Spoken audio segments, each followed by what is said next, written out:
Welcome back to Transitions. Today, we are discussing hair. Our last guest, Mary, who is a cancer survivor, shared her story of hair loss and how she dealt with it in her own way. Many people who are experiencing hair loss, be it temporary or chronic, and people who want a different look for cultural or religious or just personal reasons, choose to wear wigs. Some people also choose to not wear wigs, but use hats, scarves, or other fashion items as their personal choices. Later in the show, we will learn how you can donate your hair for wigs to be worn by children and adults in need. Silvana is joining us, and she is an expert on all things wigs and has personal experience on the subject. So today, she will bring us some great tips on wearing wigs. In the past, women that had alopecia, which is hair loss, and or women that have gone through chemo and had experienced hair loss, they're almost, a lot of them did feel embarrassed that they had to wear a wig, or they wanted the hair to look just like theirs used to look, so they were too afraid to change. I have alopecia totalis. I wear wigs all the time, and I like to change my hair, and I like to wear wigs or my hair pieces, and I just think it's more mainstream now. Yeah. It's more mainstream now. Mm-hmm. And how many years has it been? Right that way you were... 10 years ago, 10 years ago I lost my hair in about 9 months. I remember when I lost all my hair, my daughter was crying. She was like, because we had to shave the hair. And I said to her, I'm so lucky I have this disease. I'm not going to die. Mm-hmm. I am going to be healthy. Mm-hmm. And so that was it. I embraced it. And from then I started researching what was out there. A lot of the pieces that are out there look like wigs, and that kind of bothered me. So I got into a business called Hair Transitions, and I did some volunteer work at Look Good, Feel Good. I used to be a makeup artist when I was in my 20s, and so that came handy by doing that. And I worked with women that had cancer and teaching them how to apply their makeup, and the head covering specialist, they called me. And I did that for about a year, and I really enjoyed that. And then I ventured out into my little business, which was great. So I did that for a couple of years, about 4 or 5 years, and then I went back into teaching. So. Yeah, you're at high school or junior? I work in inner city. Inner city, yes. Yeah, inner city school. I know of a lot of people who have used them for fashion accessories, and I've often looked at people and thought, oh my gosh, why aren't they wearing their natural hair? But, I think that times have changed, and also I think techniques, because I see that you have some tape here. Well, could you maybe explain how that works? Well, for the woman that has no hair, like alopecia totalis, they do, and also women that have hair. My daughter will wear tape.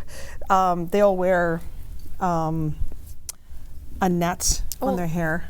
Oh, I thought I'd had it here. Yeah, they wear a net on their hair to contain all their hair, and then pin it.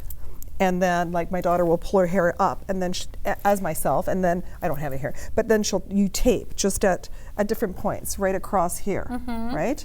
And at the back, for me, I tape here, okay, so that it stays stable. And it's a two-way tape, and you have two different types. When my daughter wears pieces, and she has lots of hair, she wears this, and she wears it right around her forehead, just to keep it steady. She does not put it on her hair. She puts it on so it stabilizes it, so it doesn't move. Oh, tell me about this. So this is actually a synthetic.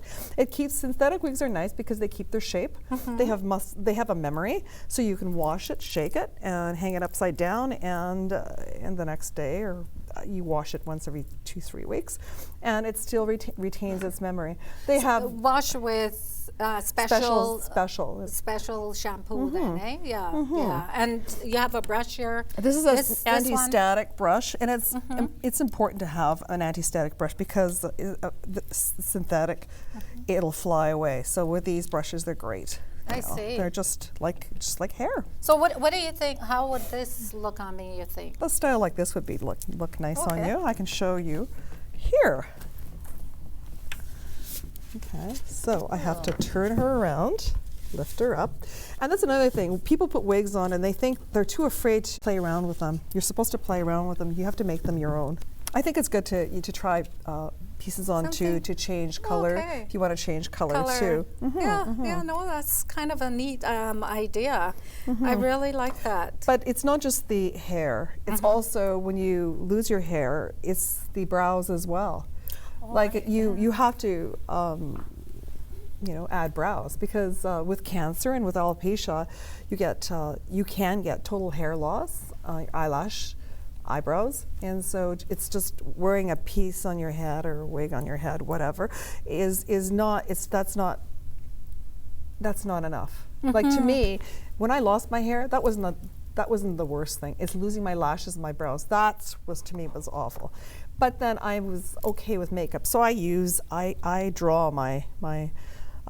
soft, a brown pomade from Anastasia Beverly Hills. And I've also had my brows tattooed. Even if they have brows, they're doing this microblading, which is like a form of tattooing, but it's with fine hair-like strokes across your eyebrows. And I think that's a great thing for men that have alopecia, because we think of women with brows, but I think it's great for men too, because now a man doesn't want to, most men don't want to draw their brows on or put powders on, but the men that have alopecia totalis that have no brows, it's great, because now they can have a brow to frame their face, and it looks like hair. It looks great. Yeah.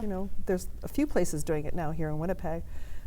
So what about eyelashes then? Can you, eyelashes? That's something that you have to do daily then? Or? Well, with eyelashes, I put a serum on, and so I have lashes at the top, but I don't have lashes at the bottom. And I do have a liner. I have permanent makeup done to my eyes. I have a tattoo. Oh, that's wonderful, because then it's the same all the time too. Well, it's just because my hair is sparse, so I want it to, yes. So hair loss then doesn't stop at replacing or covering with a wig, or but you have to look at the total look then. Well, for me it was with styling. Yes, I think so. I think it's a whole package. It's not just sticking a piece on your head or a wig on your hair. And I think and that's what Look Good, Feel Good does.